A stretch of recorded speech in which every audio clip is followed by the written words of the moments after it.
Eifried. So, this is von Eifried.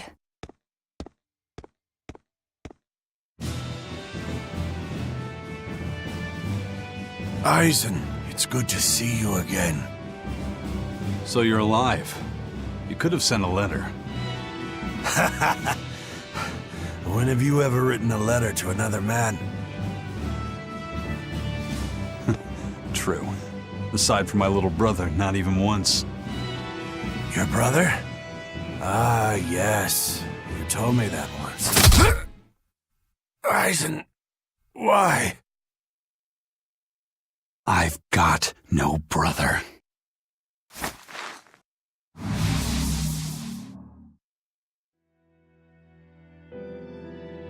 Enough of your tricks!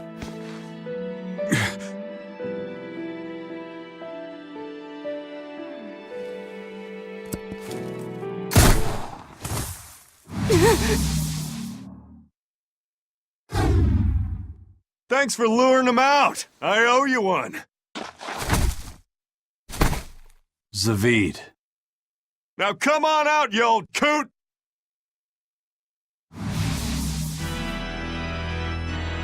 Lord Melchior! Breaking through my double illusion. Impressive. I make it a point not to fall for the same tricks twice. I shouldn't have let you get away last time. I won't make that mistake again.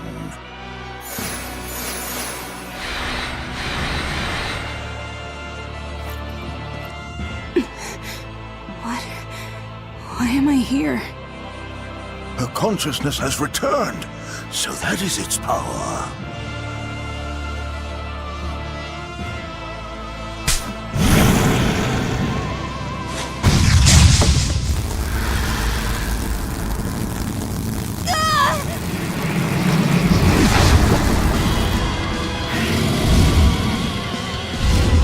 He turned her into a demon!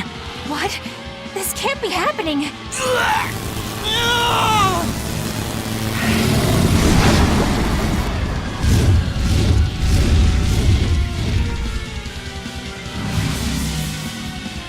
A chain reaction.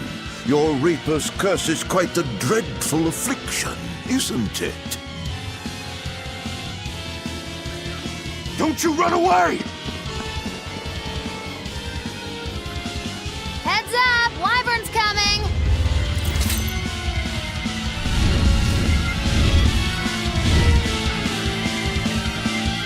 Why would an exorcist create a demon? Hey, worry about that later. We've got damn dragons to take care of.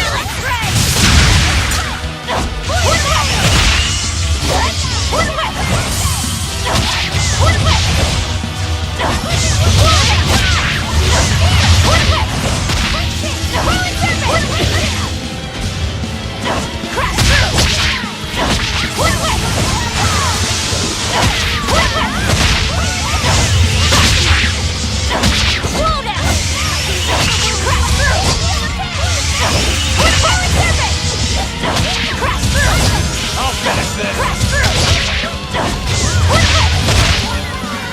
Crash through!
Looks like you got caught in your own trap, old man. Oh, are you sure about that?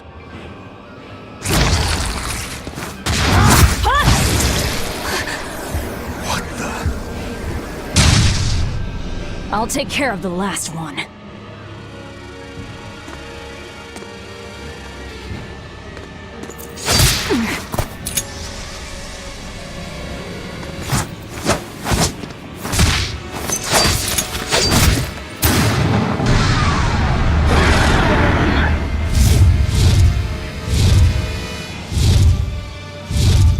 He just saved the wyvern? You folks jump in and kill without a second thought. Is that your creed? Marvelous. Your Siegfried is just the power I've been looking for.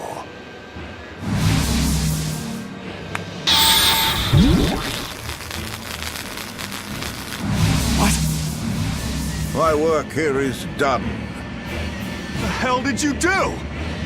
Wait, damn you! Follow them!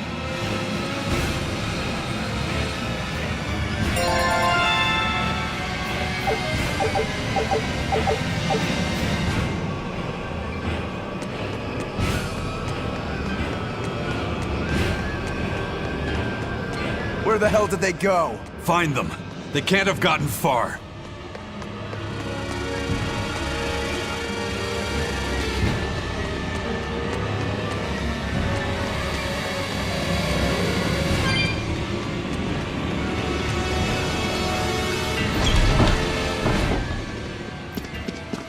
Damn.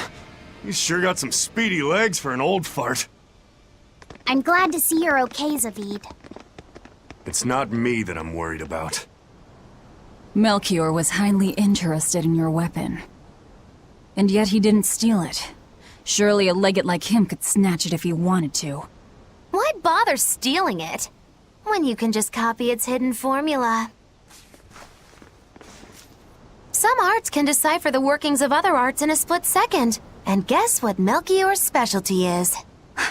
As he left, he said, "My work here is done." The Abbey must have some use for that unknown art. Who knows what? After all, they brought it here from another continent. And we'll find out what they're after and crush it to dust. Let me ask you just one question. Why do you have Siegfried? I'm counting on you, he said. Back when I served the Exorcists, they sent me on a mission to capture Eifried. Zavid, you were once their slave? Yeah, my mind was under the influence of Inominat's domain. But when Eifried aimed this baby at me, one shot was all it took to open my eyes. The fight we had after that was one for the books. He might have been a human, but that guy was a beast. Put a song in my soul. But then Melchior had to jump in and spirit Eifried away with one of his damned illusions. That old bastard! Playing tricks with people's minds. But why'd he grab Eifried and not Siegfried when he had the chance? He probably didn't know at the time that this guy was the real prize he was after. But Eifried knew. Right before he was taken, he distracted Melchior long enough to hand Siegfried over to me. Well, that's all I know. Whether you believe me or not is up to you. Got it. We're done here. Huh? That was easy.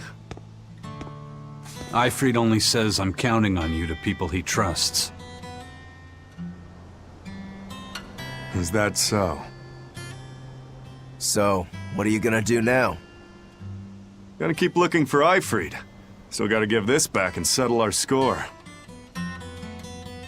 I doubt you have much time left to get that done.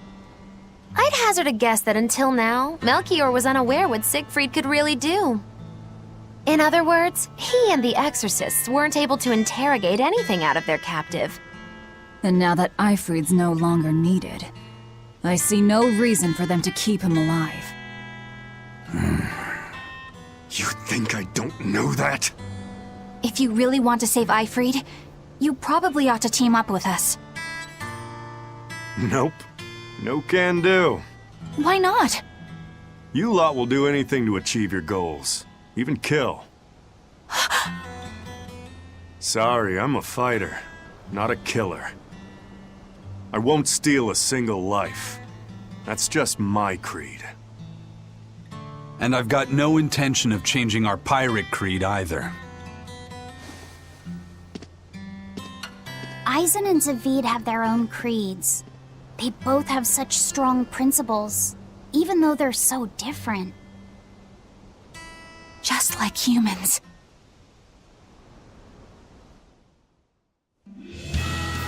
Well, that was sure something. Melchior and his illusions are cheats. There's no cheating in combat. What I meant is that they were awfully dirty tricks for an upstanding exorcist. And the illusions seemed so real. Had that gone on any longer, I wouldn't have been able to tell what was real and what was fake. If it can't be distinguished from reality, perhaps one could live a happier life within the illusion. That sort of happiness can rot. You think so? But by using illusions, you can defeat an opponent without causing them any physical harm. Oh, how humane. Wow, the Abbey is so great. Lord Melchior is an exemplary man who has served Lord Artorias since before the Abbey's founding. He's done everything from logistical planning to defense strategy and even political negotiations. He shows the utmost concern, even for his opponents, so... He turned a friendly Moloch into a dragon. That was... Physical wounds can heal. Emotional wounds never fully fade. Yeah, but... Don't lose heart, Eleanor. Foul play is foul play, but you're talking to a demon and a witch. Who can judge? I appreciate that you're trying to console me, but as an exorcist, I cannot accept this.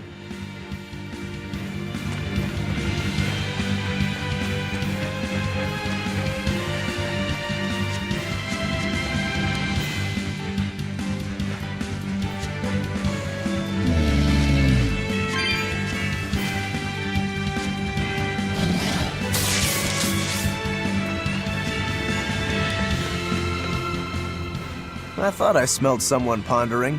What's on your mind, Laphicet? I know Siegfried comes from another continent and all, but do you know anything else about it, Rokuro?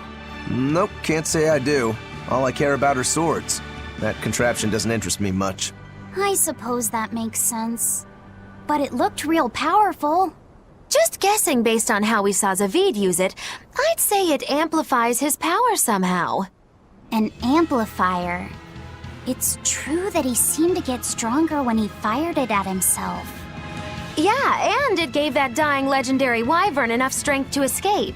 But wasn't it also what he used to dispel Melchior's illusions back there? That was also amplification. The Malachim are the source of his arts. The relic pushed them past their limits and... kablooey. Suffice it to say, it can be used both offensively and defensively. It must be very hard to master. More important is what the Abbey plans to do with it.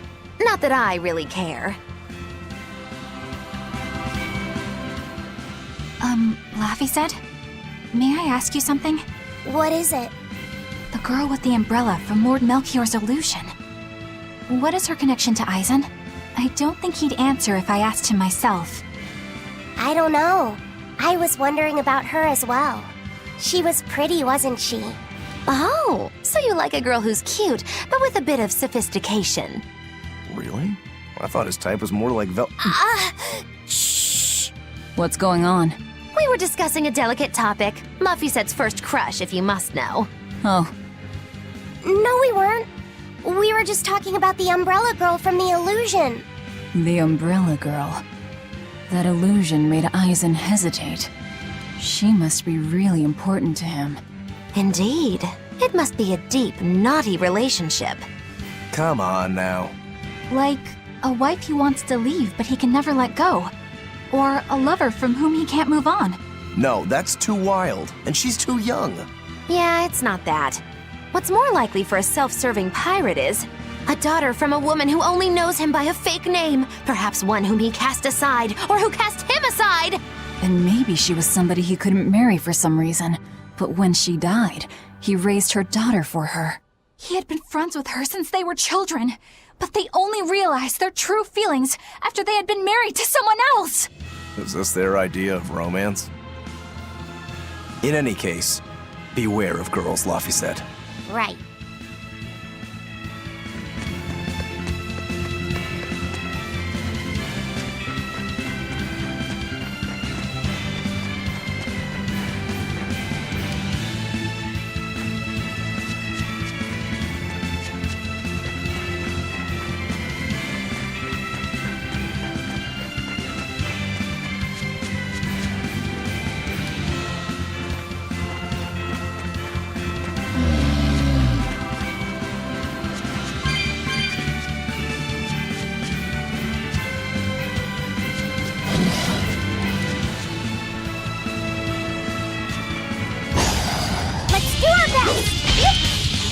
Gaze upon my fiery mirrors!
Now what are we gonna do?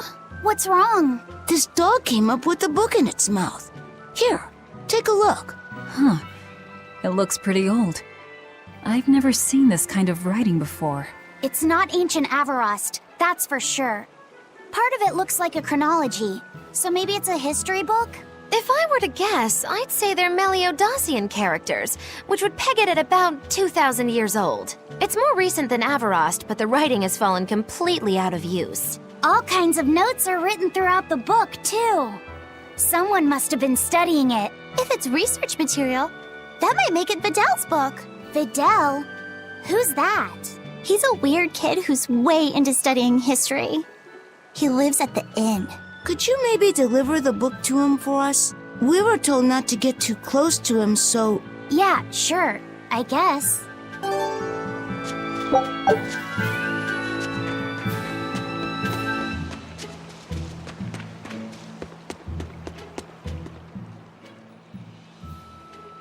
My book! My book! Where could I have left it? Are you Videl? Is this yours? My book! Oh, that book is super important to me. Thank you. I'm Laphicet. I hope you don't mind that we flipped through some of it. Can you actually read Meliodosian script? You recognize Meliodosian writing? That's unusual in this day and age. Oh, it's not that big of a deal, really. When I grow up, I want to be an adventurer who travels the world and explores lots of ruins. So to make sure I'm ready for anything, I've been studying ancient history, starting with the Era of Darkness. The Era of Darkness? You're referring to the Dark Period, right? Right. Almost no written records from the age have survived. But if you compare the history before and after, you can tell something major must have happened. Wow, that's fascinating. I know! Look at those two, all worked up over an old book. My little brother was just like that too. Luffy and our brother used to. We've received reports of suspicious persons in the area. Have you seen anything? Not good. They're onto us. Quickly, hide in my house.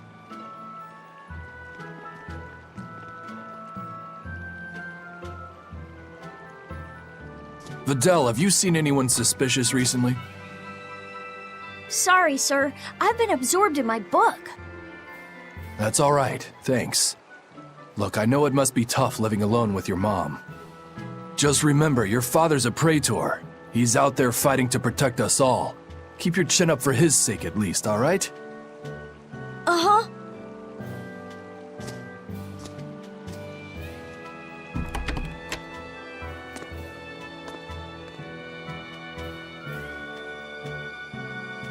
Thanks for your help, Videl.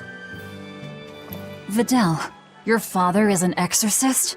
Yeah, he is. But don't worry, I won't say anything about you and your friends. I'm your friend too. Really? And to prove it, I'll let everyone in on a big secret. This book tells you how to make an Omega Elixir, an incredibly ancient and powerful medicine. If I'm reading it right, you need 5 ingredients in order to create the elixir.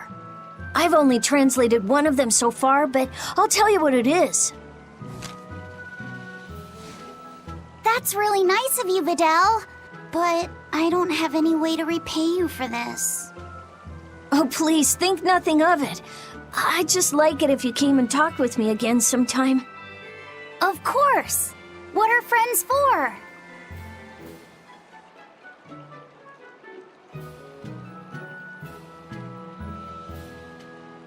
The Omega Elixir.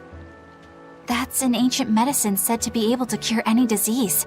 But it was my understanding that no samples or recipes survived the Era of Darkness. Meliodosian script was used prior to the Era of Darkness, so I guess it's possible that Videl's recipe might be legit. He's just a kid. I don't know how much we can trust his translation. You saw his notes. I doubt many adults could even get anything out of that book. He might be onto something. Kids are more capable than we give them credit for, especially where their interests lie. I think we can trust Videl. Luffy used to read books intently like that too. Furthermore, couldn't a hypothetical Omega Elixir be quite useful to you, Velvet? Luffy said, you look like you really want to track down those ingredients. Yeah, I do. Personally, I don't really care.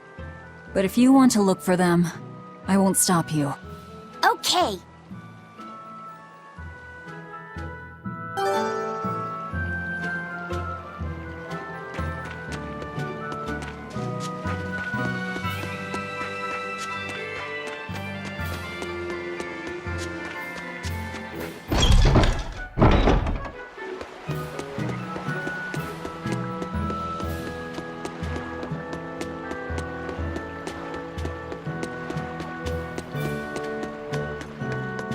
This big storm came and swept me out to a Class 4 island, and let me tell you, it's as bad as the rumors make it sound. I wanted to just wait it out in a shipyard somewhere, but then the water turned all gooey. Then I had these jellyfish things coming onto the deck, and before I knew it, slugs were swimming around in the damn ocean. Wouldn't the salt in seawater mess up a slug? Yeah, that's what I thought too, but these weren't no sea slugs neither. It was scary. I'll tell you that much. You want my advice? Stay the hell away from that island altogether. But if you do go, watch out for that gooey stuff. What did that pirate mean by Class 4? I've never heard of that. It's a classification the Abbey uses to help inform their strategy, an estimation of how well they've been able to manage the demon outbreak in an area. Administrative Zone Classes 1 through 3 have been assigned a suitable contingent of exorcists to guarantee the population's safety. So, Class 4 administrative zones are ones that are still unsafe? In a perfect world, the entire kingdom would be protected, but there's just not enough manpower to go around. The Abbey doesn't send exorcists to remote areas and far-off islands. Instead, they avoid casualties by making those areas off-limits. But that pirate mentioned he'd come close to an island. Are those policies actually enforced? They send out an official notice to stay away, and that's all. It's not like they could blockade every tiny remote island out there. So you're free to dive into the deep end if you want, but no one will come to your rescue. Hope you know how to swim. If they could keep the demons in check, they wouldn't have to tell people to stay clear. Frankly, I think the Abbey just doesn't want to go near places like that. In other words, these are dangerous places that the Abbey has washed their hands of. Makes you wonder how much they can administrate these places when they're not willing to get their hands dirty. Are there many Class 4 administrative zones? I've heard of 10 such regions in my time working as an inspector for the Abbey, but I'm afraid I couldn't tell you their exact locations or their current status. If the Abbey abandoned this island, it's probably safe to assume that it's getting to be pretty dangerous. If we go there, we're gonna want to be prepared.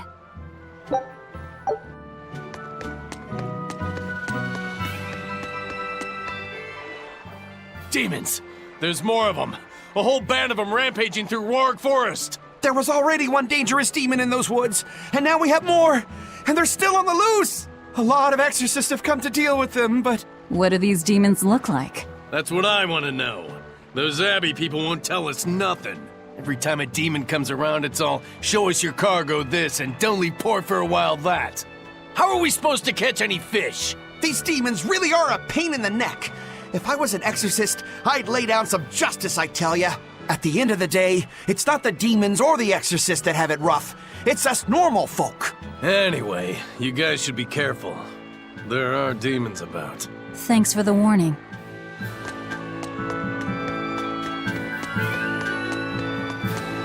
First mate! You're all right!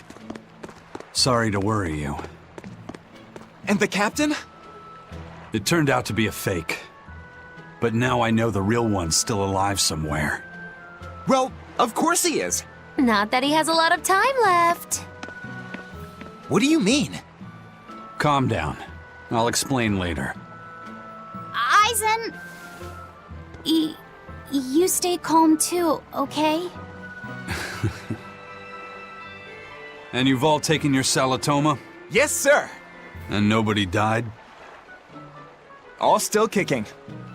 Compared to your curse, sir, this sickness was tiny potatoes. All right. Then let's get ready to sail out. Already done, sir. We're ready whenever. The Pirate's Creed, huh? There's worse out there.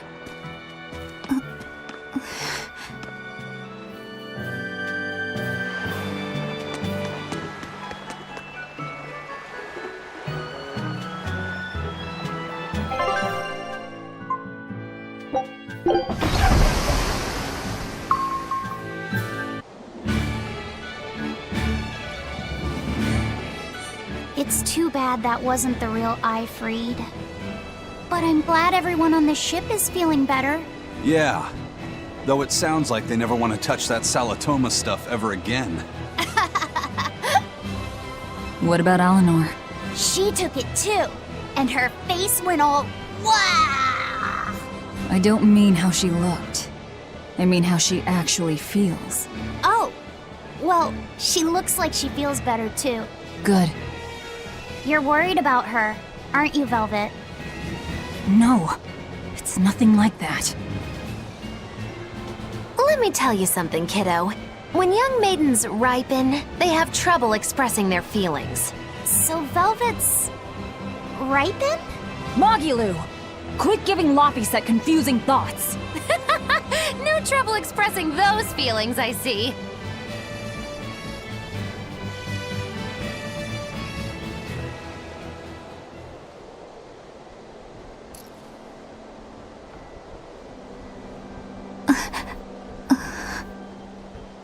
The Abbey is supposed to exist to bring peace and order to the world. Everything the Abbey does, everything Lord Melchior and Shepherd Artorius do, it ought to be rooted in that mission. And yet, something just doesn't feel right here. You are dismissed. That knowledge is not for you. Something wrong? Whoa! Easy there. Just asking. Sorry. I was just deep in thought. Is there something you need from me? Nah. Just heard a bunch of sighs and wondered if you were feeling sick or anything. No, I drank my Salatoma juice. Ah. Tasted like crap, didn't it? It wasn't that bad. Hey, What? are you afraid of demons? No, I am not. It's more like I despise them. 10 years ago, a group of them attacked my village. They destroyed everything. And everyone. Including your family? Yes. The only family I had at that point was my mother. And in all the chaos, she... All I have left of her is this hand mirror she gave me. I didn't want anyone else to have to feel the way I did. And so I became an exorcist in order to destroy demons. So you can keep your pity. Gotcha. I will then.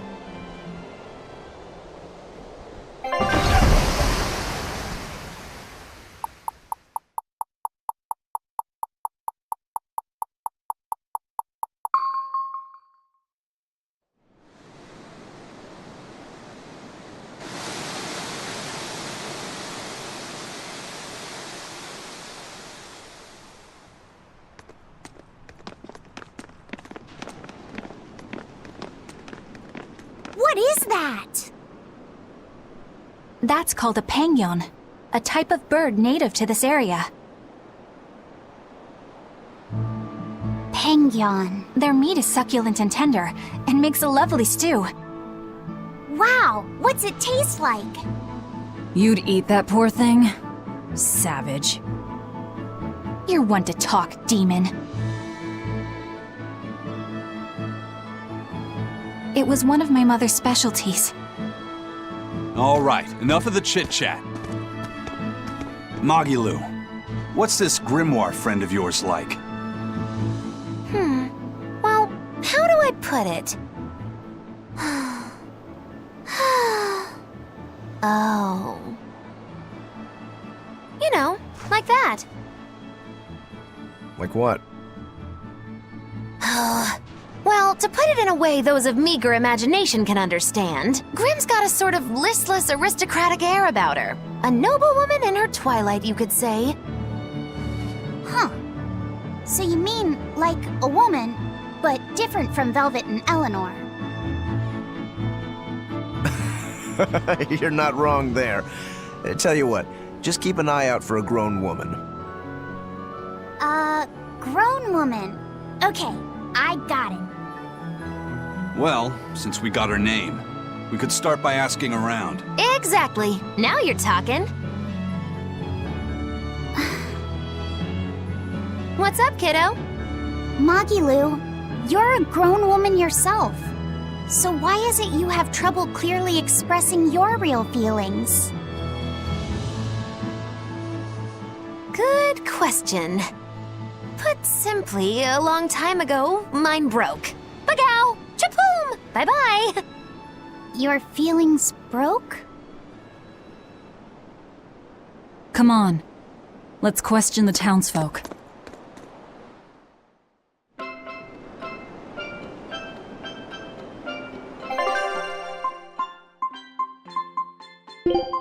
You want me in? Fine by me.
a sinner and repent your wicked deeds.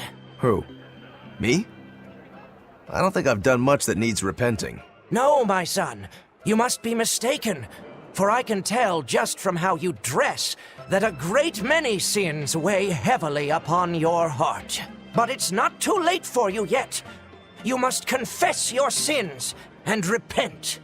Yeah, I hear you, but I really can't think of anything. Have you ever wielded violence? No, all I wield are my swords. Well, have you hurt anybody with your swords? Yeah, but I haven't been able to land a killing blow yet. I've still got a long way to go.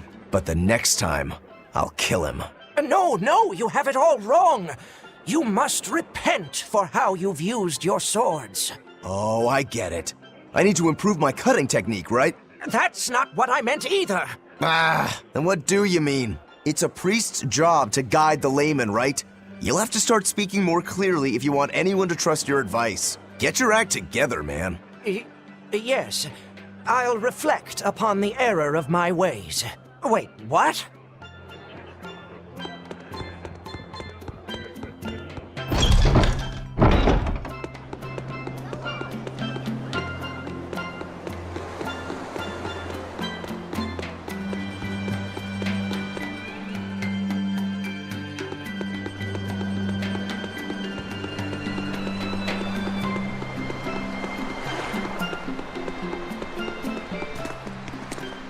Still no leads on that grimoire lady.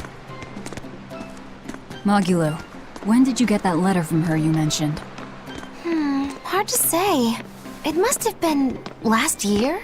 A decade ago? Take this seriously, or I'll feed you to the sharks. Oh, what? I think I'd at least rate a kraken.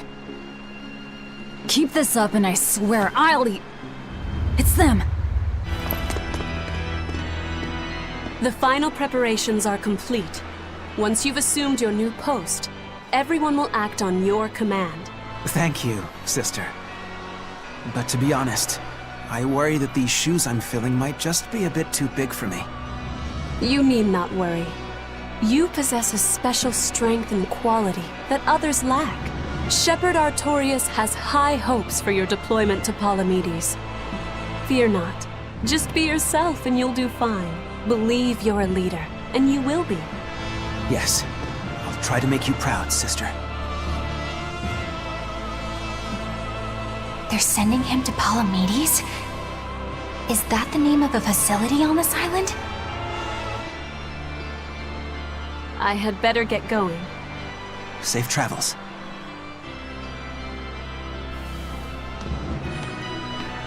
Oh, one more thing. Be careful around the demon in Haria. It's stronger than it looks. We've even had some casualties. Understood.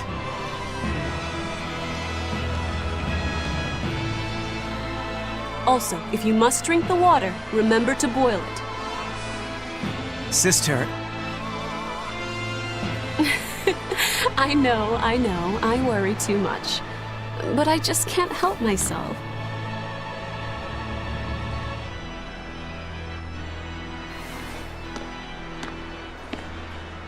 So, there's a demon in Haria. It sounds like it's a pretty feisty one, too. If so, it may prove useful. Still, what magical timing for Oscar to show up here at the very same hour we do. I understand your suspicion of me, but have you any proof? None, it's true. But as an exorcist, you're certainly sympathetic to the Abbey's cause. And soon you may wish we were sympathetic.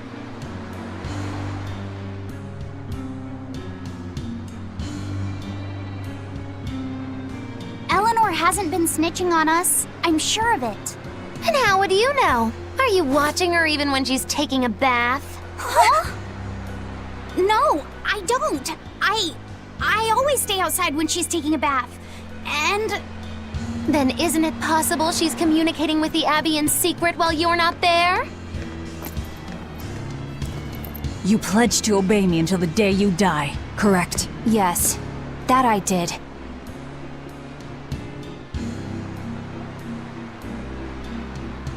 Remember, When you two trade blows, only the Abbey wins. One less demon, and one less traitor for them to worry about. While we're standing around here arguing, that demon could be attacking Grimoire! It's true. Let's find some more people to question around town.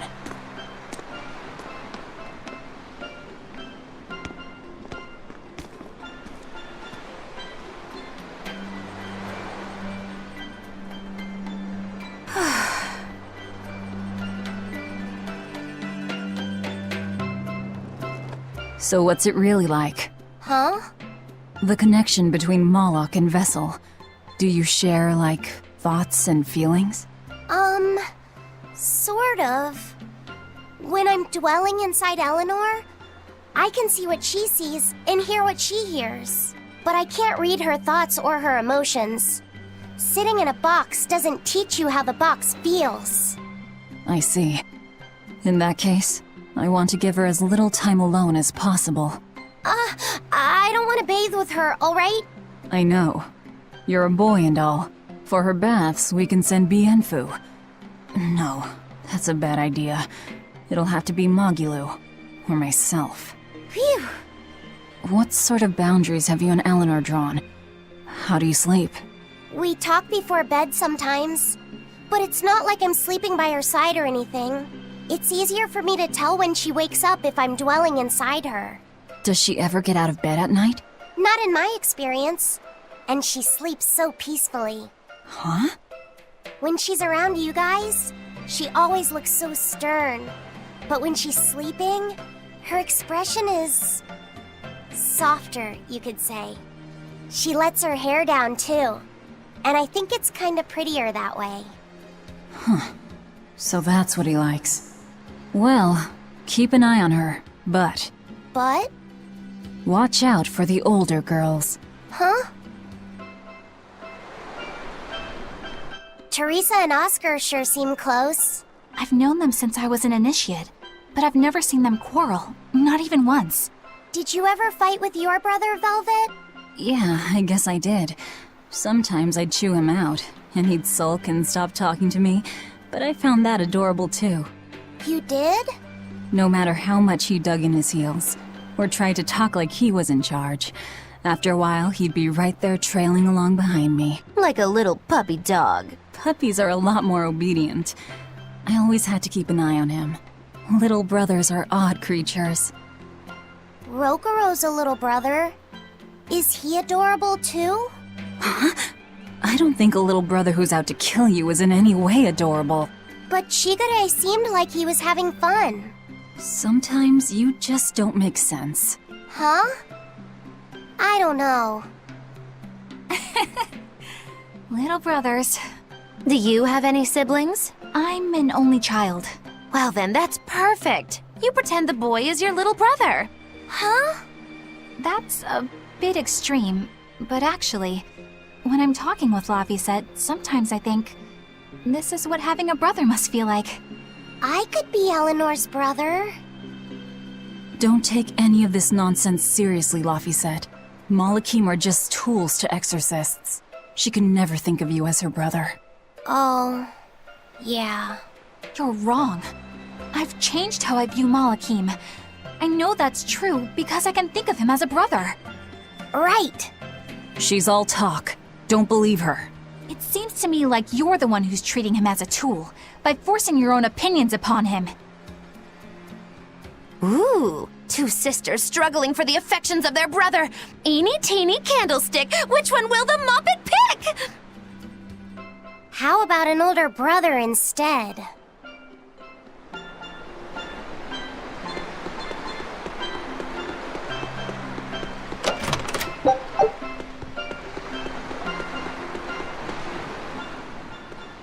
The people of Southgand originally worshipped Amenoch, the Empyrean of Water. The lives of the people of the Southern Isles are inherently tied to the sea. Whether it was gratitude for a good catch or an appeal for protection, everyone offered their prayers to Amenoch. But the Abbey worships Innominat, don't they? Do the people still keep their faith? Most of the people obey the will of the Abbey, but one small village deep in Southgand is a special case. The village is called Haria, and even now they keep their faith in Aminoch. They've even quarreled with the Abbey. I'm grateful that they fight off the demons. I really am. But do they have to dictate which gods we worship too? They think they do. It's their truth. Then again, they can't control what's in your heart, can they?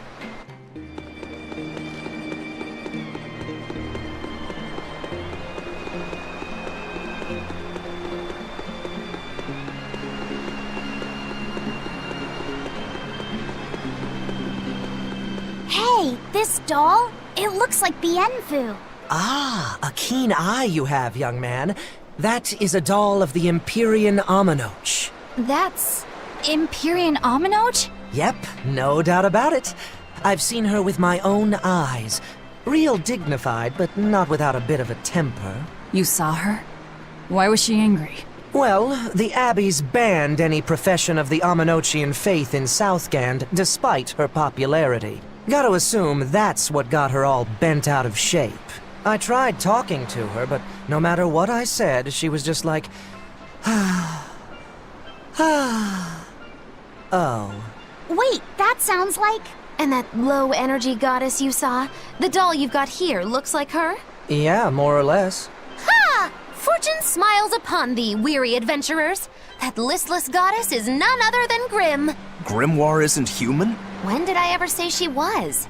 So, shopkeep, where'd you see her? I think it was down by McClear Beach. Pensively watching the tide come in? That's her, all right. Quickly, to the beach! Ugh.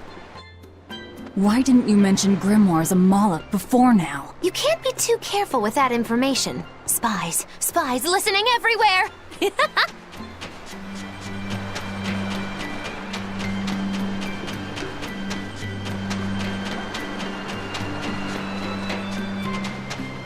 What does it mean to become an adult?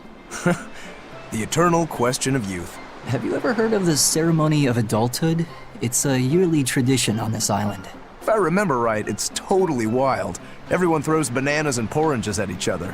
Traditionally, yes, but things have changed over the years. Bananas and oranges are a thing of the past. People are always reaching for bigger and better things, right? In this case, it's watermelons. Whole watermelons. You're throwing watermelons? That's gotta hurt.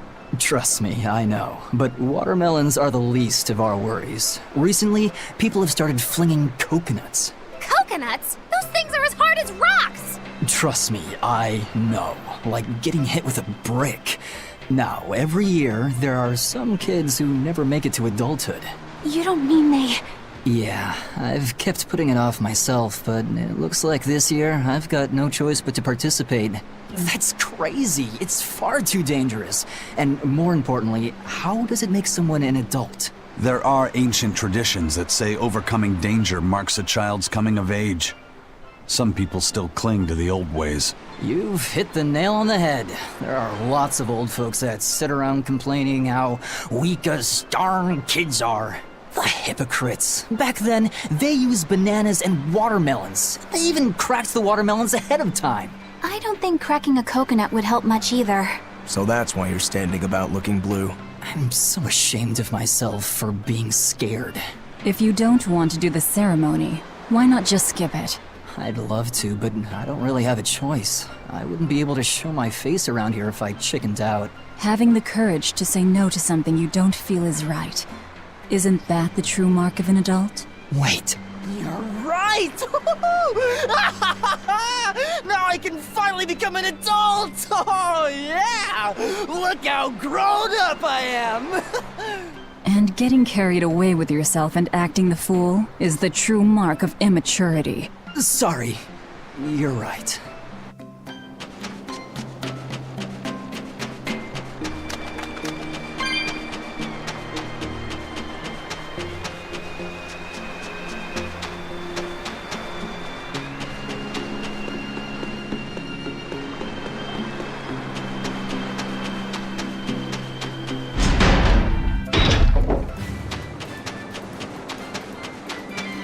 Beautiful waters.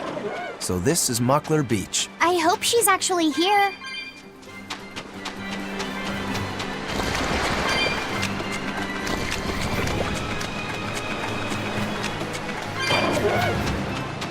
This grimoire who we're searching for is a Moloch like Bienfu, right? To be honest, I don't see how someone so different can be a Moloch just the same as Laphicet or Eisen. I understand your doubts. It's quite the tangly mess. I'll tell you anything! In that case, I've been wondering, what's underneath your hat? Oh no! Anything but that! So, we've hit a wall already. But that ribbon flaps around and gets in the way, right? Could I take it off for you? No! No! That's not possible! You mustn't remove the ribbon! Why not? That's another thing I can't say! It's all cants with you. Alright, is there anything you can tell me? I could talk about what type of Malachim we are, or our position in the world of Malachim, or our abilities. Oh, I'd like to know all that. Then I will tell you. Listen closely. We Norman are a well-established race of Malachim. Compared to other Malachim, we aren't as adept at manipulating natural forces, but we excel at drawing out and heightening the abilities of others. Think of them as a convenient power-up. They're also known as common spirits. Don't even say that! We Norman hate being called that. Why is it so painful for you? Because it makes people think we're average and unremarkable. That's why we work so hard to show how we're all different. That does explain your quirky speaking mannerisms. Don't sweat it. That's a perfectly common thing to worry about. Don't say that!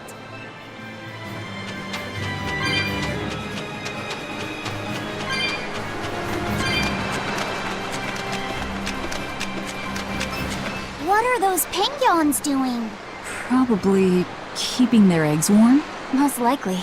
They look like a mama and a papa. Penguins are monogamous, faithful creatures. They never leave their mate.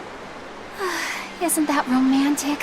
So they lay eggs because they're like husband and wife. But how do they make the eggs? That's... well... So, Laphicet, here's an interesting fact. A single penguin egg actually contains dozens of smaller orange eggs. Oh, so their eggs must be small and crunchy. Yep. They have the texture of caviar and the rich flavor of sea urchins. Interesting. So they're more like fish than birds. So you've eaten them. How cruel. Look how much they care about their young. While it may be a bit cruel, they taste amazing. They're considered a delicacy in some circles. Top a bowl of rice with these crunchy eggs and some rich penguin thigh meat, and you get a dish called family fricassee. That's a horrific name. I wasn't the one who named it, okay? Those eggs look tasty, but I think I'll pass.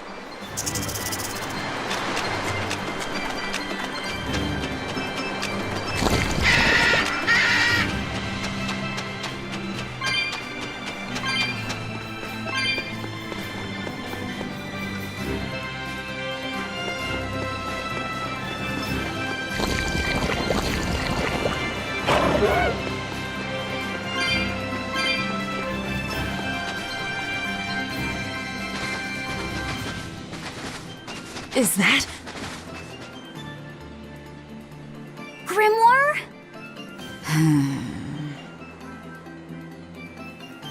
She's moving away!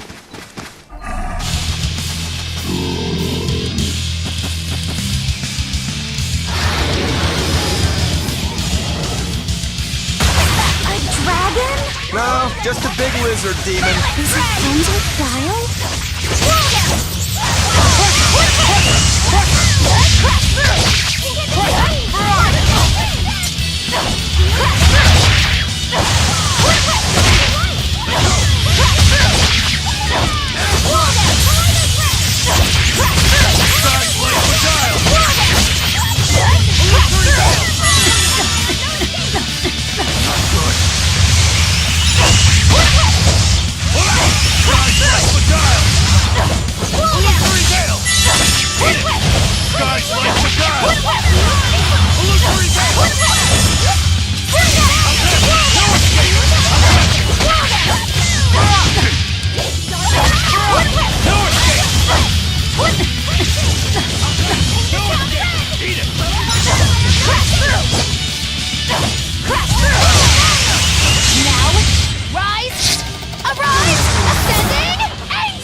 So she's the same sort of Moloch as Bienfu? Your grimoire, right? We've been looking for you.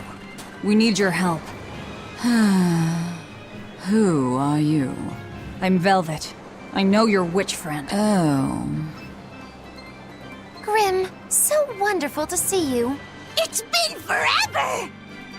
Ah, you two. Still as outlandish a pair as ever, I see.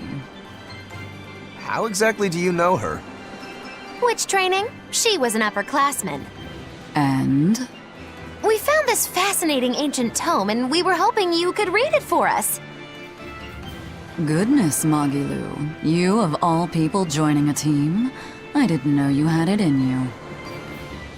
That keep me entertained. Well, I don't need entertainment. Bien! Come on, Grim! Isn't there any way you can help us? It's not the kind of thing I do. Oh, what a shame. Things happen. Well, we tried, didn't we? Maybe you need some incentivizing. Do it. I'm serious. I bet you are.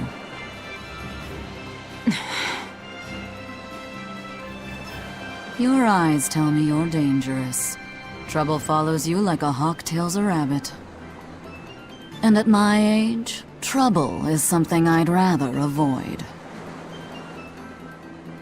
How old are you? Ask me again and you'll get a firework in the tush. My apologies. It appears we've wasted our time. A walk on the beach is never wasted, but sorry.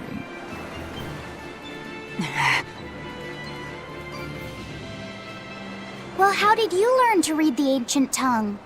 Are there books for studying it or something? My. Are you actually thinking of learning it on your own? Well, I love reading, and I want to learn more about history. Besides, we need what's in this book.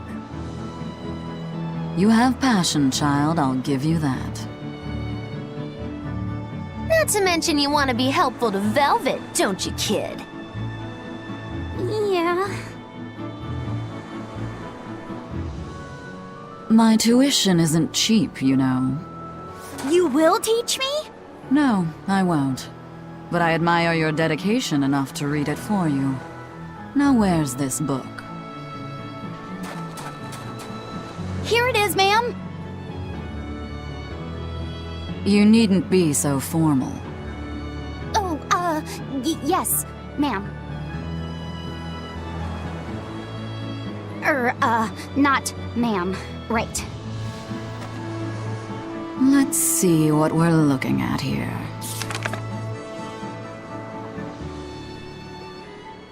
The language of ancient Averost. Had to be the hard one, of course. A lot of wear and tear, too. This'll take some time. We're in a hurry. That may well be, but this isn't the place for study. Let's move to someplace more comfortable. You've redeemed yourself, young man. There's a village called Haria just a little ways away. That works. Thank you. Fine. Haria Village. Whatever gets the job done.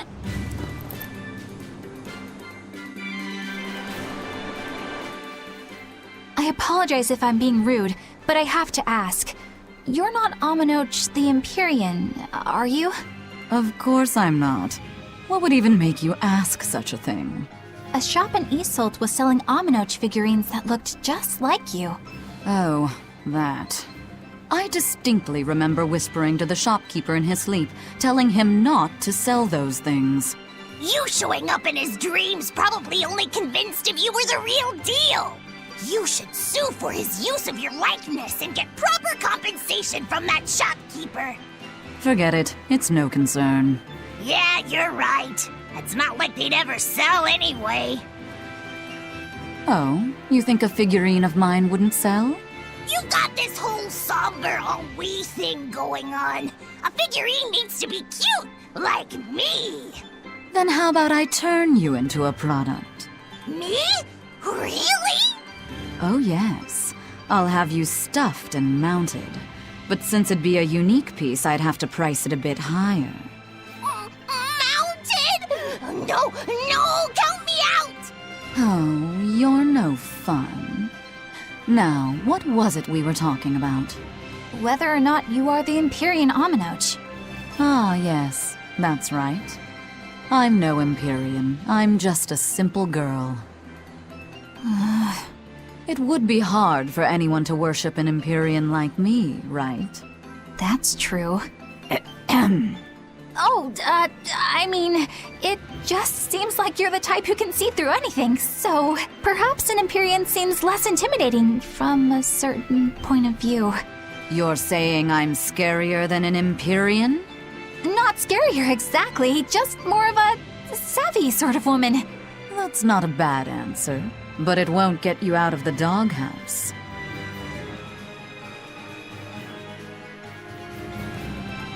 Haria. Isn't that the village with that demon that Oscar and Teresa were talking about? I think it might be.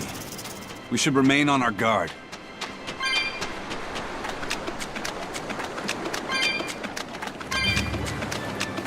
That's Haria village. To the inn, one and all! Looks like you want to die. Gaze upon the fire here! Pay the town by fire! Fall back to regroup!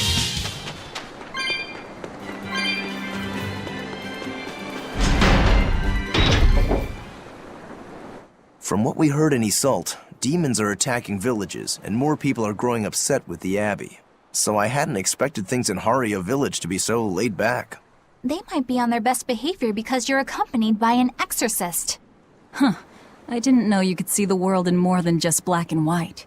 The Abbey wouldn't entrust my responsibilities to someone who couldn't see beyond the surface. I have seen many things in my work. I've beheld both the light and the darkness in the world of men. Despite that, no, because of that, I won't turn away from the wrongs that I encounter. Moreover, I have faith. I believe there is good in all our souls. The darkness, huh? Yes, like you. You're awfully direct.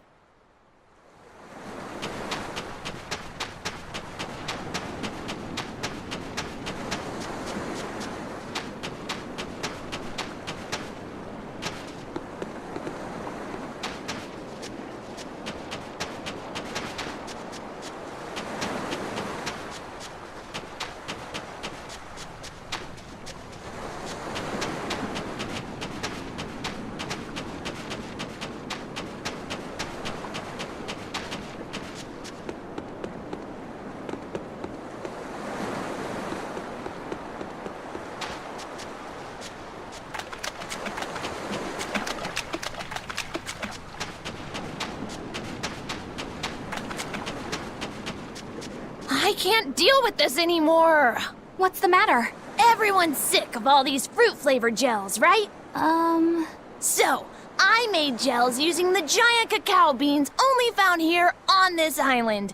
It gave them a nice bitter chocolate taste. But people complained that they weren't avant-garde enough. Ugh, chocolate-flavored gels, how prosaic, bah! This got me fuming! So I caught some maiden bonita fish you find around here, ground them up, and made some gels with them. You put fish into chocolate gels? Well, people do braise meat with chocolate. Chocolate and fish may go surprisingly well together. Exactly! It was the discovery of a century! The bonito flakes crunchiness and the gel's gumminess made for an exquisitely bad combo, which made it interesting. So if you made an innovative new type of gel, why are you so angry? That's exactly my problem. I outdid myself. Now I need to make my Gels World debut as amazing as they are. So I thought up the ultimate plan. And that is? I'll put my Chocanito gels in toilets all over the world. I'll call it the Great Chocanito Toilet Gambit. No one will go to the bathroom without finding my gels. I think everyone will have a lot of fun. So, genius, right? Yeah, it's weird, but I think it's funny too. Right? I knew that kids would get it. Who's a kid? But all the adults in my village called it silly and lowbrow. They forbade me from selling my Choconito gels at all. Isn't that just horrible? That's the most ridiculous thing I've ever heard. Aw, man. Things used to be so much better. Mom would make me dinner, and all I had to do was goo goo goo ga, and everyone would smile and praise me. I don't want to become the kind of grown-up who can't find any fun in looking for gels in toilets.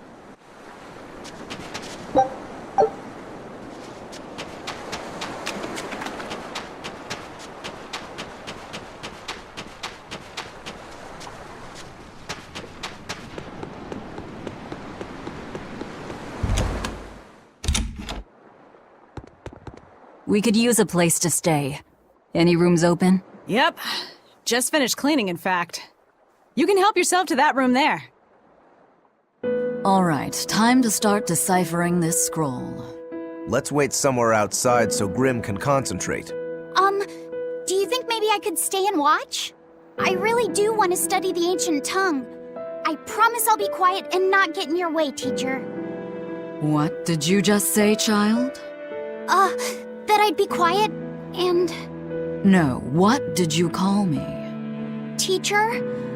You said you didn't want to be called ma'am, so I thought maybe that'd work. Yes, satisfactory. All right, I'll teach you how to read Ancient Avarost. Thank you so much, teacher! We'll leave you two alone then. Let us know if anything comes up.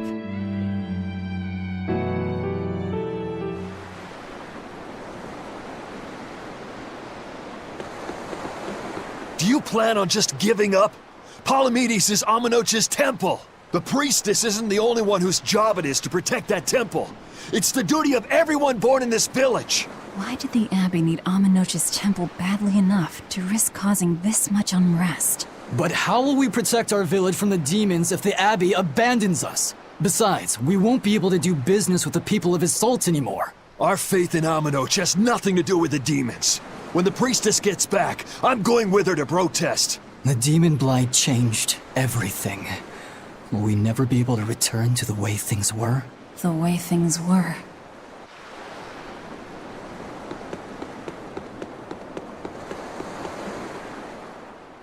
Listen, I don't know what they told you in Isolt, but our village has its own traditions. This village is under the divine protection of the Empyrean Amenoch. For unbroken centuries, a line of his priestesses have guided us. They're tasked with performing the sacred rites of worship. And sometimes, they even deliver us his words and will. And there's still a priestess today? Of course. And her daughter is training to become our next priestess. Although, I sometimes feel they push themselves too hard. Both mother and daughter are giving their all for Haria. But the Abbey doesn't care about any of that. And they stole our temple from us. By force? An exorcist named Teresa came and heard us out. But from the very beginning, she always intended on taking our temple. Her words may have been kind, but that doesn't change the fact that she demanded that we worship her god, Inominat. In all the years we've worshipped Amenoch, not once did we ever try to force others to adopt our beliefs. Why haven't I seen this priestess she's talking about?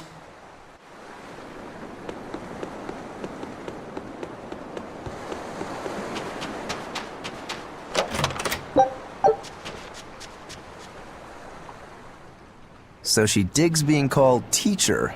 Well played, Laphicet. She wasn't so fond of ma'am, so I guess he figured he needed an alternative. You can tell how badly he wanted to help her with the languagey work. I think our Malak boy's finally finding himself. So it would seem. What connection do you think there is between the violent demon Teresa mentioned and this village? Couldn't tell you. Could there have been a demon blight breakout here? This village doesn't look like it's been attacked, but... Whatever it is, if it keeps the Abbey's eyes off us for once, that's good enough for me. You really will use anything and everything towards your own aims, won't you? Yep, and that includes you, as I'm sure you've noticed.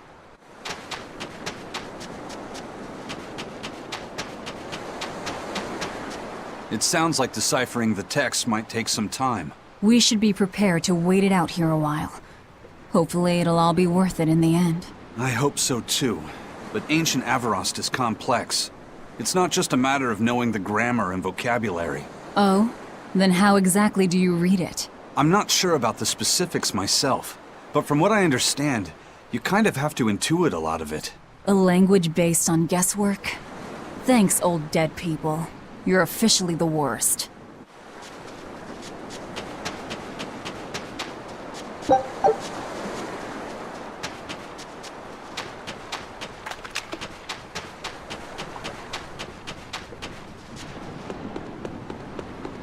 Banning local religions.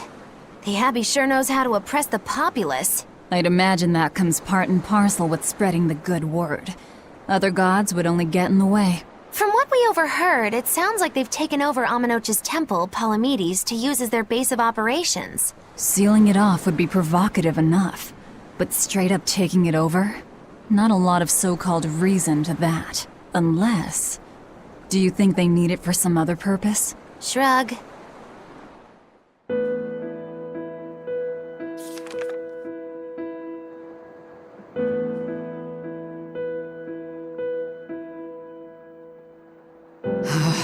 Oh, ancient Avarost. You have the obstinacy of a spurned lover who refuses to move on. Even for you, teacher? It's this one crucial line. I can't wrap my head around it. Well, from what you've taught me so far, it looks like it says... Sa, Popo, Mucho, Sanchon. Correct, but if you merely translate it word for word, it ends up saying, the parent hates tomatoes, the child eggplants. I doubt those have much to do with Innominat. Yeah.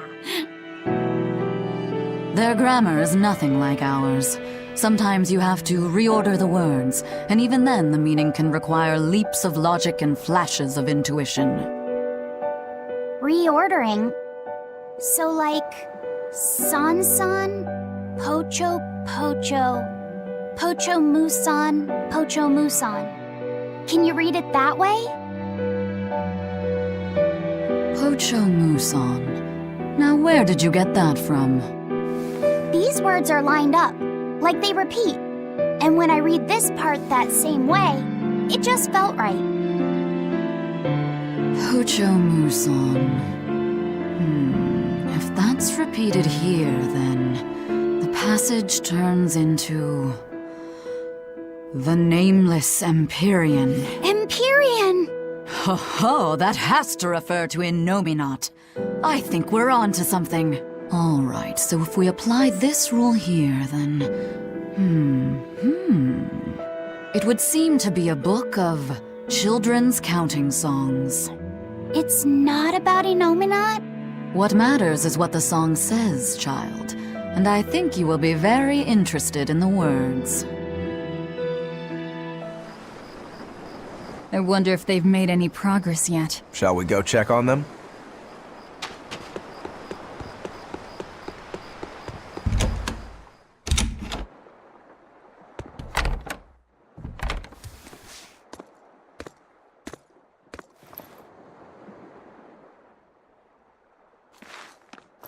Well, any results? Yes. Well, thanks to the boy here. As it turns out, he has quite the knack for languages. Only because I've got the best teacher. Careful, honey tongue. You'll give this old girl ideas. Huh? Now, child, I'm sure they're curious about the song we unearthed. Why don't you read it aloud? Yes, teacher. Song? 8-headed is the lord of the land, with 7 mouths to devour malevolence. Through pulses of earth doth base nature's flow, as he awaits the time of awakening. 4 Empyreans may tear him asunder, but so long as there is one receptive to divine power, Therians shall be forever reborn, in sight of the full crimson moon. The nameless Empyrean hath one heart, the nameless Empyrean hath one body. Therians? Essentially, this ancient text you found is an annotated volume of drawings and songs pertaining to Innominat. Annotated? Then hurry up and just tell us what it means. I'm sorry. So far, we've only figured out how to read the song lyrics. All right. I take it we're still in for a good long wait before it's thoroughly decrypted. Likely so, but if we want to find out what the Abbey is up to, we need to know what's in this book, no matter how long it takes. What the Abbey's up to, is it? I think we can learn much, even from the lyrics alone. The drawings depict him with 8 heads. One of them belongs to his main body, but the other 7 are his mouths. Those mouths consume malevolence, sending it along Earth pulses back to that main body so he can awaken. The 7 monsters fitting that description are called Therians. Right. Now as for this malevolence, I have no idea what that means.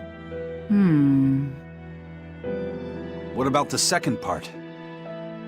I haven't studied much ancient history, but it said this world was created by 4 Empyreans: Earth, Water, Wind, and Fire. But they also call Innominat an Empyrean. Perhaps a war broke out between Innominat and the other Empyreans that resulted in him being sealed away. But if there is someone to connect with this divine power, the Therians will keep spawning. And just like that, Innominat will be revived. If we assume that Shepherd Artorius fits that bill, and that he's trying to reawaken Innominat, everything lines up. Which means our job is to find these Therians and cut off Innominat's heads, so to speak. But where do we even start looking for them? Remember, the song states that the Therians in Innominat's body are connected through Earth pulses. If their job is to feed Innominat, the most effective place to position them would be at the Earth pulse points. Points? The places where the power of Earth pulses is concentrated. Places with that sigil. Hey, remember the barrier that was keeping this bug in the forest? Wait, are you trying to say that thing's a Therian? And yet, it would explain why the Abbey was keeping it locked up. And there was that same barrier at the villa, too. That's right. Do you suppose that was also a Therian? Does that mean the Therians all come in different forms? Should we go to Logres and check? We've just started deciphering the book. I'd hate to lose time on some fool's errand. I'd rather know at least a little more about what's in it before we make a move.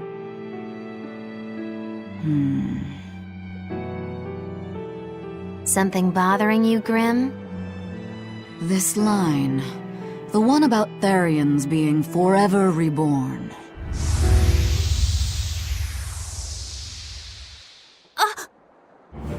I just felt the same thing as I did in Warg Forest.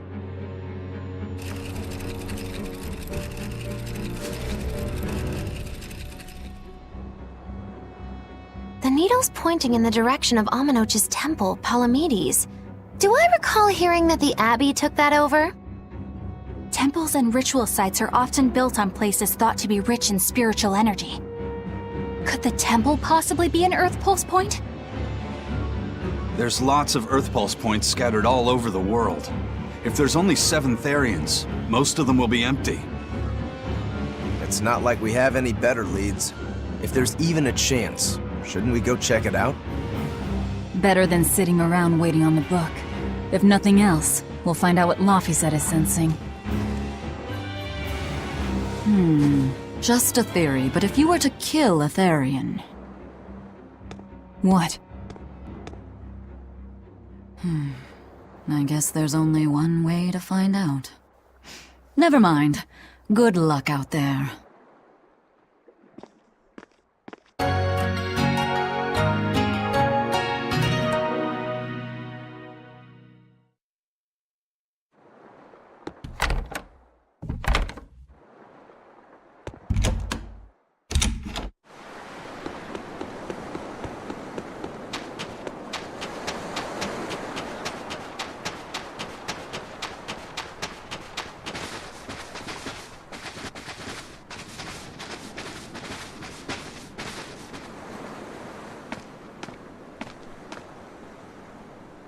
Who are you?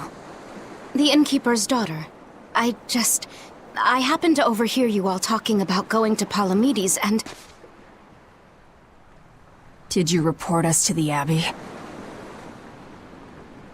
Report? But you already have an exorcist with you. If you have any business, talk with her then.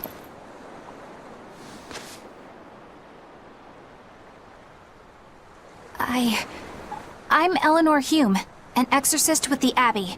How might I be of service? I want you to look for someone. A mother and her child went to visit the Abbey grounds, but they haven't returned. They've both gone missing? Yes. The mother's name is Mahina. She's a priestess of Amanoch. And her little daughter's name is Kamoana. Hold on. If she's a priestess of Amanoch... Right. Ever since the Abbey booted her out from the temple, she's been regularly going back to make her objections heard. But one day, she never returned home. And now her daughter has disappeared too. I can only assume that she went to go look for her mother. And you believe they're being held at the temple? Oh no, ma'am. I just can't imagine Mahina would abandon her daughter like that. Kamoana is next in line to succeed her, so she's had a strict upbringing, but her mother truly loves her. Please forgive Mahina for her protests. I was just hoping you could use the Abbey's resources to track them down. I will do everything in my power to find them. Thank you. Thank you so much. Like Kamoana, I grew up with only my mother as family. I can't help but worry for them. Of course.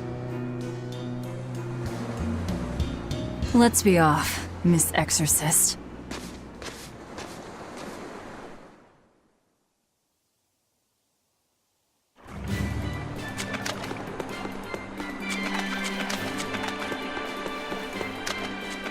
Eleanor, what's your game here? The mother and daughter, you mean? That's on me. I'll search for them myself. I don't care about that. Well, what then? Why are you actively helping us decipher the book, when we're using it to thwart the Abbey's plans? You think I might be deliberately misleading you? Laying a trap of some sort for you all? Are you? I think you're a lot of things, Demon. But foolish is not one of them. I want to know the truth.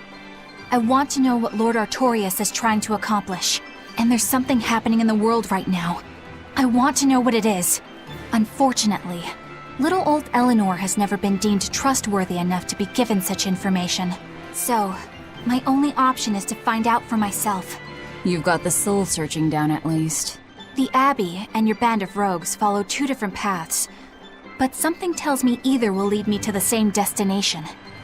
And so you don't see any need to lie to us? Exactly. And what'll you do if those truths don't line up cleanly with what you believe? I'm not sure yet. As honest an answer as any. Either way, it looks like you'll be working with us for the near future. Yes, for now. Hey, could I ask you something? What is it? About the Therians. I've heard you call yourself a Therian before. Is there any particular insight you have about them? No, none. Artorias said I was one, that's all. And that doesn't bother you? Does it bother you? Nope, not at all. If you're not worried, then neither am I. I'm surrounded by freaks. But was that truly the reason Ceres chose me? Velvet keeps picking on Madame Eleanor. They're total opposites, so I know they're just gonna clash sometimes, but Velvet takes it too far! You really think they're totally opposite?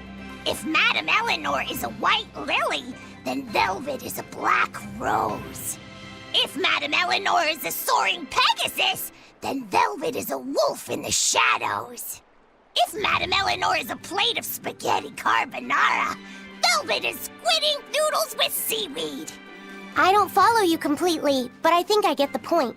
I'm sure you understand. The two have nothing at all in common. And since they don't share anything in common, some fighting now and then just can't be helped.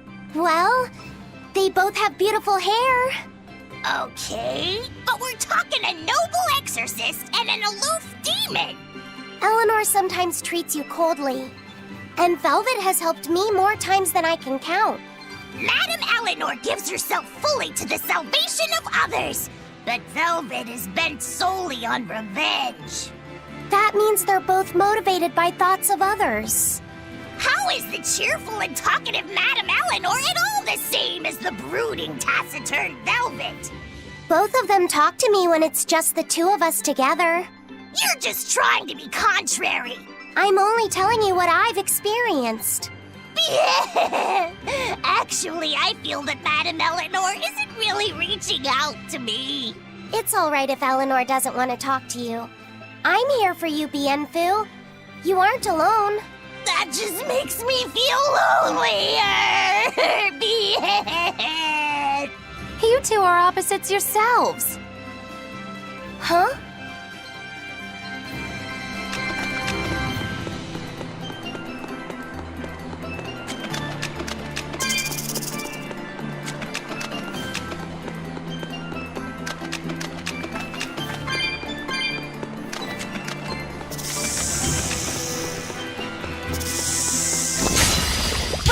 Let's finish this!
This rocky shore just keeps going. Just don't step on any sea slugs, okay? Why not?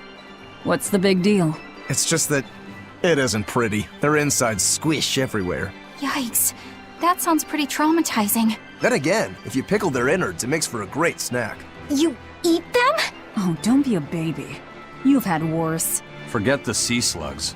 Try not to step on the coral.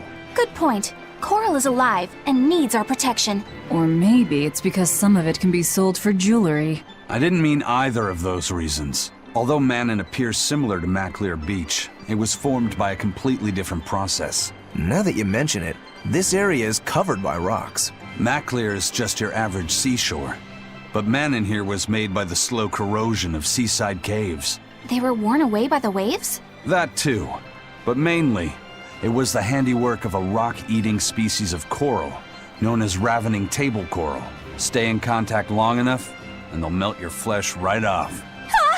Ah, so that's why it tingles every time I touch the coral. Why didn't you warn us earlier?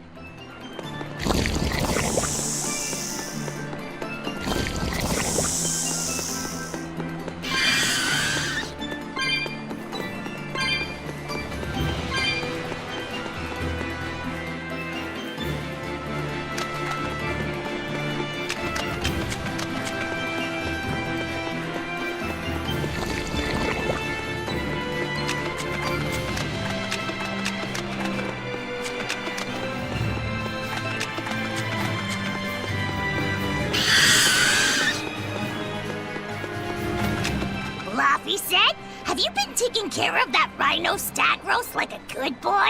Of course. I make sure to feed it every night before I go to sleep, since it's nocturnal.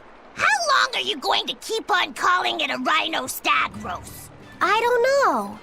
It's a new kind of beetle, so it's gonna be hard to tell if it's really a rhino or a stag. You're asking a lot of questions.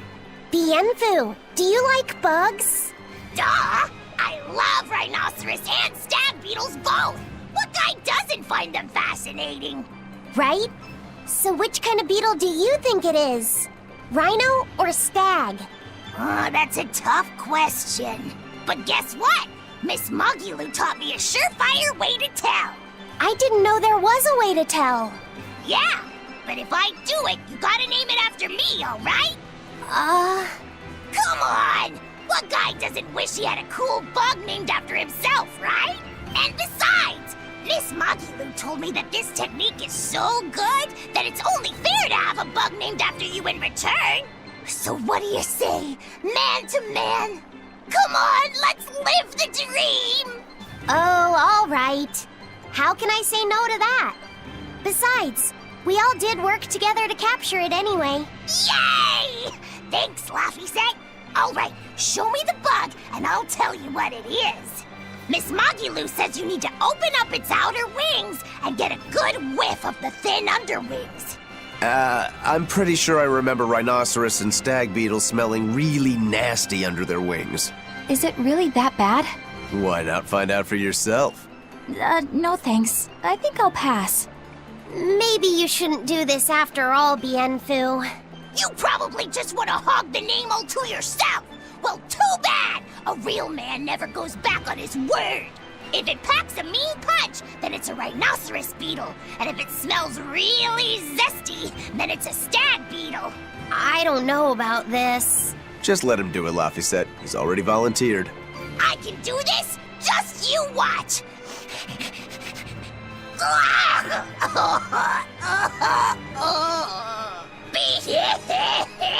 This smell is the most bad thing that ever bad in it! Whoa! He fainted with his eyes still open! Hey! Wake up! Wake up, Bienfu! Miss Mogulu, as soon as I smelled it, my nose literally exploded. He looks like he's having a bad dream.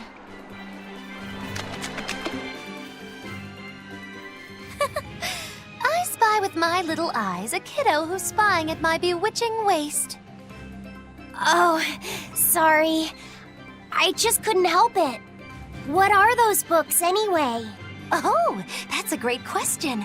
Since you asked, I'll reveal the secrets of my tomes just for you. On the right, I've got my household ledger in the back and my magic encyclopedia in the front. That one I mostly use for oil blotting paper. What's oil blotting paper? It's a girl thing. The two on the left are my heavy book, which I use for flower pressings, and then my super pop-up book. A super pop-up book? When you open it, it pops out with the force of a raging river! When an enemy has me cornered, I can just open it up facing a nearby wall and pop! Instant getaway! The only downside is that it's a real pain to try to get closed again, so I haven't used it in years. What about the book right in front? That's actually layer cake. Whoa, really? Seared into its batter are precious bits of knowledge. Eating it is just as good for your brain as it is for your stomach. Wow! I had no idea that was possible. He's taking this so seriously, I almost feel bad. All of your books are so interesting, Mogulu. That's really cool. There's no end to your curiosity, is there? What do you say? Want to take a closer look? Boy, would I. If you really do, then say, Mogulu, I want to get to know you better. Mogulu, I want to get to know you better. All right, I accept. I'll reveal to you my most private secrets. Wow, so that's what's on the other side of these books. I wouldn't have ever guessed that. What the? What are you doing with Laffy? He said he wanted to see, so I'm showing him. You have no right to stand in the way of his desires. It's my job to protect him as his vessel, especially from someone so wicked as yourself. Also, what you're doing runs contrary to public decency. Witches aren't supposed to be decent. These bindings with the locks on them. This style used to be really popular during the Meliodas dynasty. Now that I know you're such a bad influence for him, I'll be keeping a closer eye on you. If you can't learn to take it easy, nobody's ever gonna want to marry you, you know. Like you're a shining example of marriage material yourself. Hey, Magilu, could you turn them over one more time? I want to see how the book's attached to your belt. Yeah, sure. Hey, Magilu, I was wondering about that book you have on your waist. The one you called your heavy book, for flower pressings. Your curiosity truly knows no bounds, does it, kiddo? Okay, nobody else knows this, but since you're so interested, I'd hate to leave you hanging. My heavy book, the one I use for flower pressings, is none other than a collection of Bienfu's poetry. Bienfu likes to write poems? Yep. You'd never guess it, but he's actually just about the best Moloch poet around. Some people even call him the Great Norman Poet. Here, I'll read you my favorite one. If there is something unimportant happening to the east, I'm made to go there and back. If there is something unimportant happening to the west, I'm made to go there and back. I can never rest nor be at peace. Every day my life is a living hell. That's heavy stuff. Isn't it? That's what makes it so good for pressing flowers. It's so wonderfully, oppressively heavy. Magilu, your face has gone all sinister looking.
Don't waste my time. Killing flash! But I'm this close, I won't miss! Form zero! Trigger! Better watch your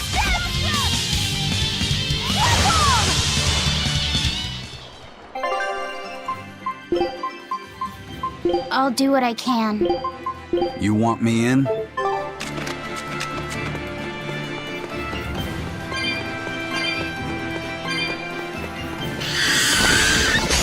Move it or die! Fall back and regroup!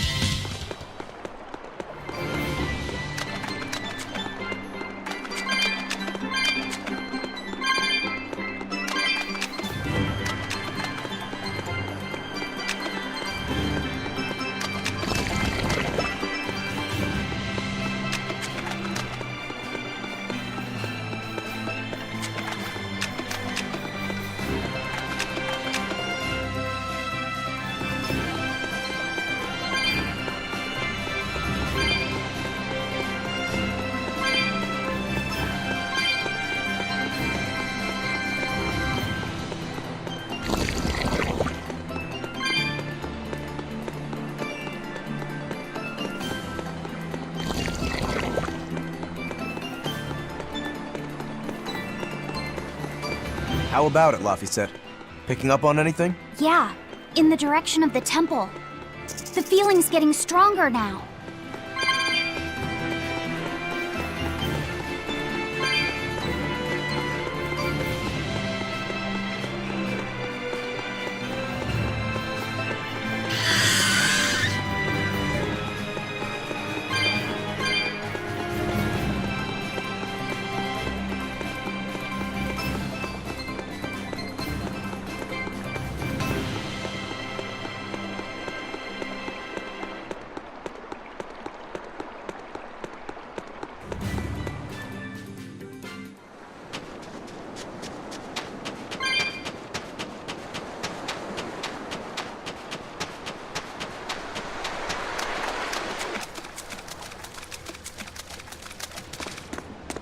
What's this?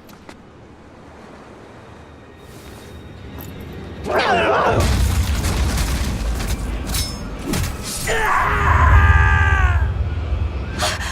demon! The demon we heard about? Sounds like it's having fun.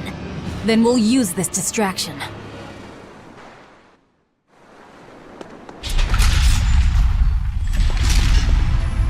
Wow, look outside! It's the ocean! This was a place of worship for Amenoch, the Water Empyrean. The ancients built this sanctuary underwater for the same reason that Eumasia's temples were built underground. But building this underwater couldn't have been easy. Aye. With the Earth temples, all they had to do was keep digging. Here, they had water to contend with. How did they do it? You can't split the sea like you can a log. They started by stacking giant stone blocks in the shallows, creating an enclosed space. Then they drained the water and expanded the enclosure. Once they had done that enough times and secured enough dry space, they were able to dig into the sea floor. It's mind-boggling, isn't it? The humans believed that by going through such great hardships to build these temples, they could show the depth of their devotion. Additionally, current research suggests the site of this temple once sat on the seacoast. What? Are you saying I'm wrong? No, I'm only reporting what I've read in academic journals. How would coastal ruins sink into the ocean? When the Empyreans began their slumber, the land shifted, and this temple was swallowed by the sea. Scholars were able to prove that the sand and the heavy stones formed an airtight seal around the structure.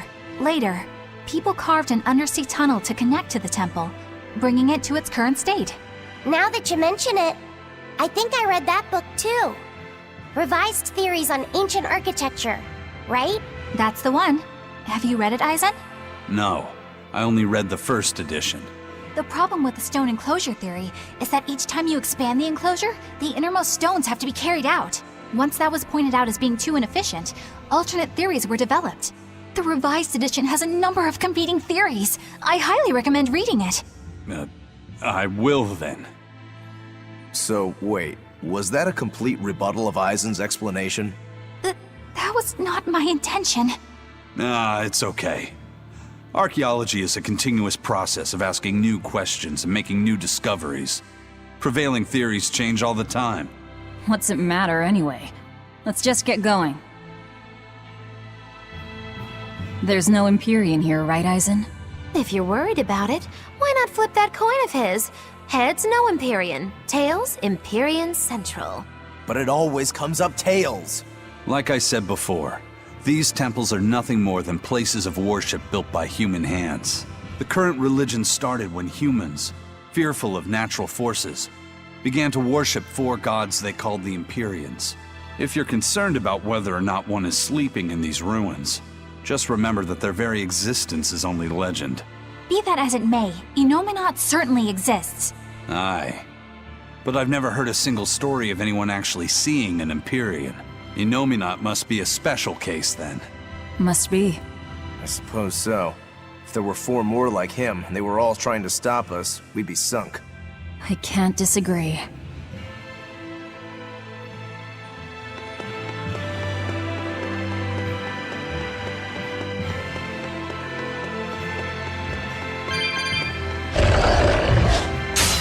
Don't waste my time.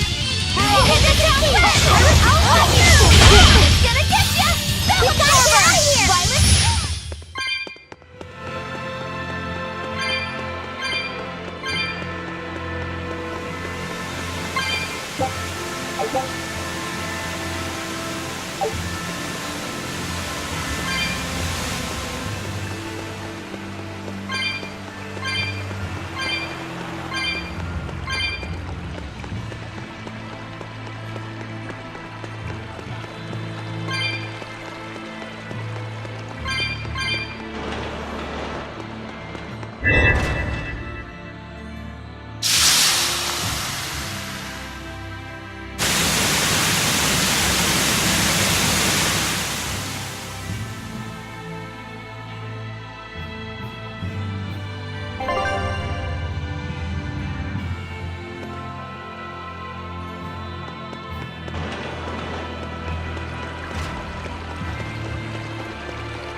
Well, it wiped out the security for us, but...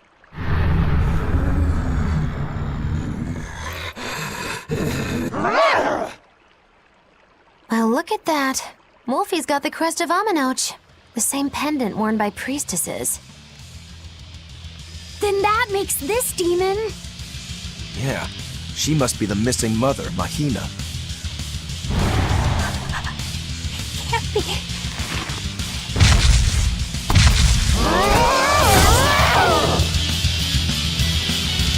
Let's go! Don't just stand there. It's gonna eat you.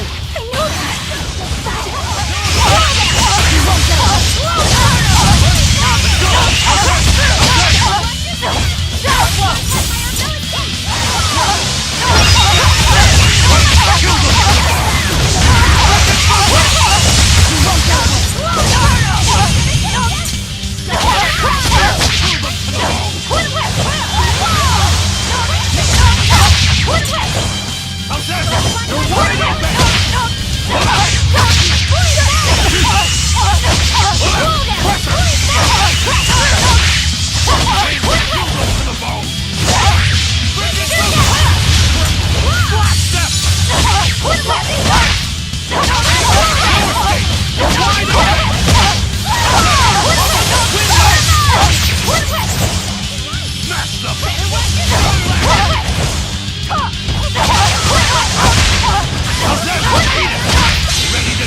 Think you can dodge?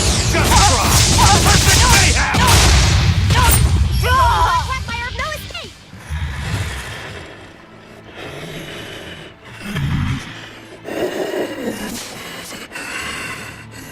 To think a priestess, beloved by her village, would become a demon. Eleanor? She's never going to be the same again. This is the least I can do for her. So says reason. Huh? That feeling!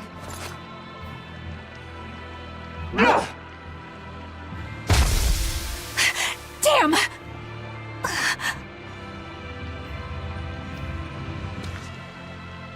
Let the demon be. We don't need it.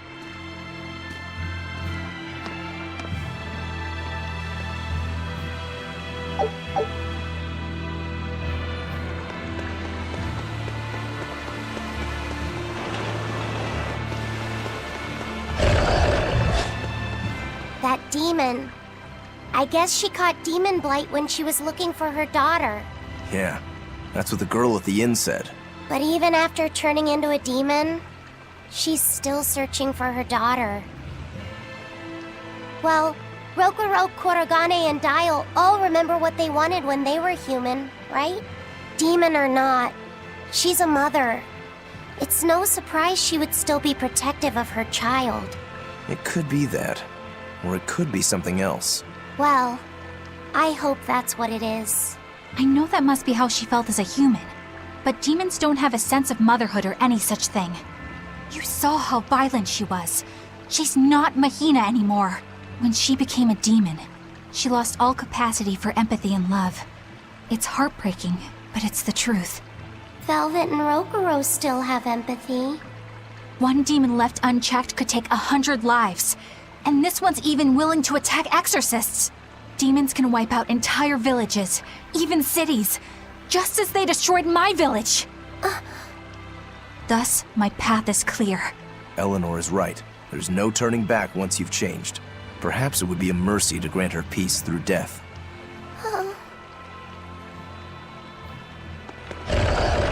Is Innominat really an Empyrean? What makes you ask that all of a sudden? Well, according to the song Grimm deciphered, Innominat is an 8-headed dragon, right? The Empyreans are supposed to be these holy beings, but using Therians to feed on malevolence sounds more sinister than divine to me. You've got a point there. Empyreans are a type of Malachim, and that doesn't seem like any Malach we've seen. And even less so when we're talking an 8-headed dragon. Is it so far-fetched? What do you think will happen if the Therians come together in one place? Well, it wouldn't be good. My guess is they'd merge together into a giant, horrific monster. The mighty beast will attack us with its 8 long, snake-like necks and 8 heads spitting hellfire! I can see your worry. Right? And that's 8 heads with only 6 of us to take them on. It'd be more than we could handle. I'd have to conjure up a double or two. You can do that? Of course not. Then why mention it? Oh! What is it, Laphicet? Do you think each head would act of its own free will? Because if they do, they'd be uncoordinated, bumping into each other and going this way and that, giving us an opening. If we fight as one united whole, I know we can win. Yes! If we work hand in hand, victory is ours. Right, everyone? Huh? Us, united? Have you looked at us recently? Well, I mean, maybe.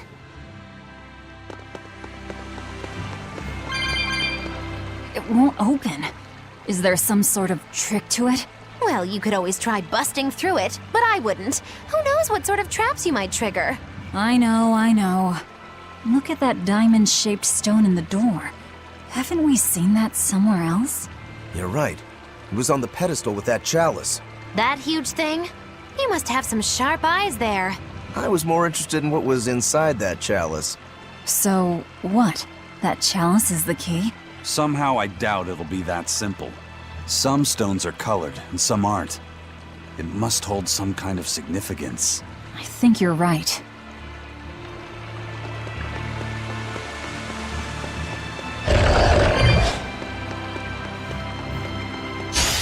Don't waste my time.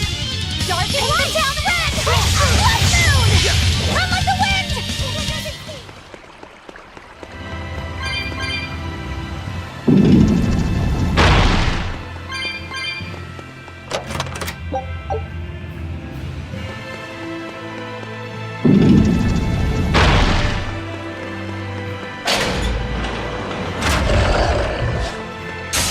Don't get careless! Gaze upon my fiery mirror! You're wide open! Till I know what!